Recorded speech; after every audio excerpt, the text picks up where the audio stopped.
Ethylene एक ऐसा hormone है जो फलों के पकने की प्रक्रिया में एक महत्वपूर्ण भूमिका निभाता है।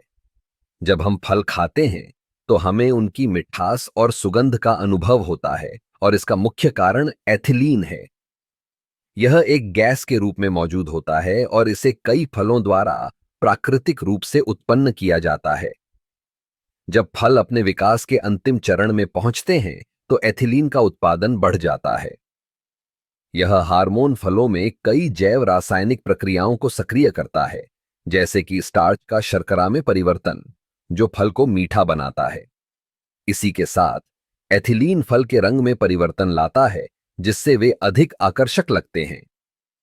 उदाहरण के लिए, हरे केले जब पकते हैं तो एथिलीन के प्रभाव से उनका रंग पीला हो जाता है।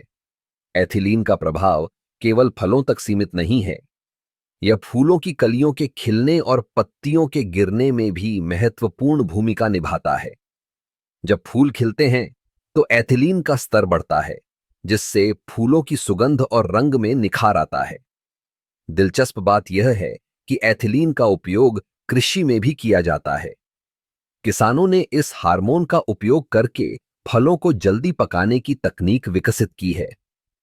उदाहरण के लिए, यदि आप हरे आमों को जल्दी पकाना चाहते हैं तो आप उन्हें एथिलीन गैस के संपर्क में ला सकते हैं। इससे आम जल्दी पकते हैं और बाजार में जल्दी पहुंचते हैं। हालांकि एथिलीन का अत्यधिक स्तर फलों को नुकसान भी पहुंचा सकता है। यदि फल बहुत अधिक एथिलीन के संपर्क में आते हैं तो वे जल्दी सड़ सकते हैं।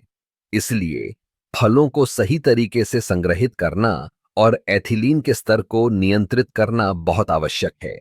इस प्रकार एथिलीन केवल एक साधारण गैस नहीं है, बल्कि यह फलों के जीवन चक्र का एक महत्वपूर्ण हिस्सा है। इसकी समझ से हम न केवल फलों की गुणवत्ता को बढ़ा सकते हैं, बल्कि कृषि उत्पादन को भी बेहतर बना सकते हैं। एथिलीन के इस जादुई प्रभाव को समझना हमें फलों की दुनिया में एक नई दृष्टि देता है,